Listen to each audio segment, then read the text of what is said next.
दिलीद मीर जो कि सुलेमान शाह का एक अच्छा दोस्त और बहुत ही वफादार साथी होता है, इनकी मौत सीजन 2 के आखिर में होती है।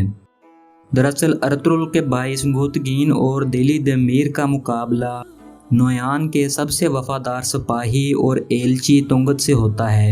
इनका मुकाबला एक मकतूब को छीनने के लिए होता है।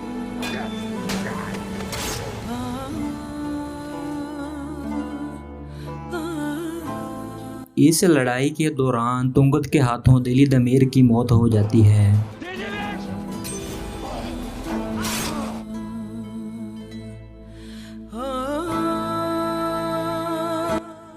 और उसके फौरन बाद ही संगुतुर्गीन भी तुंगत को मार देता है। यूं दिलीद मीर का इंतकाम वो ले लेता है।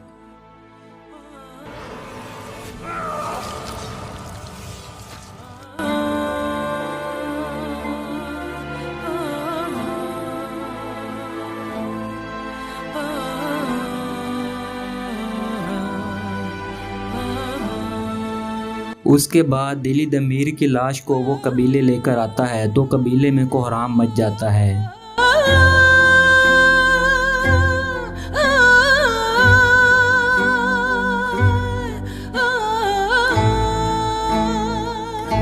चूंकि सुलेमान शाह की मियत को कबीले में नहीं लाया गया था, लेकिन कबीले में दिलीद मीर की मियत को लाने के बाद ऐसा कोहराम मचता है कि पूरा कबीला गम में डूब जाता है। हर तरफ मातम ही मातम बिछा होता है और अर्तुगरुल कहता है कि ऐसा लगता है कि जैसे सुलेमान शाह आज फौत हुए हों।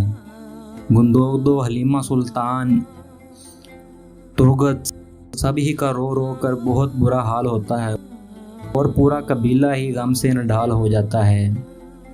इनकी मौत का मंजर इतना गमगीन होता है कि सीज़न 1 और सीज़न 2 के अंदर किसी की भी मौत के ऊपर इतना ज़्यादा गम नहीं मनाया गया, क्योंकि ये बहुत ही अच्छे इंसान थे और हर कोई इनको पसंद करता था और यही वजह थी कि इनके इंतकाल पर हर किसी की आंख अश्क बार थी और पूरे कबीले के अंदर कोहराम बच जाता है और सभी लोग दाड़े मार मार कर रो रहे होते हैं। हत्ता कि अर्तुगरुल बहुत ज़्यादा गुस्से में आ जाता है और अर्तुगरुल का गुस्सा किसी के काबू में नहीं आ रहा होता।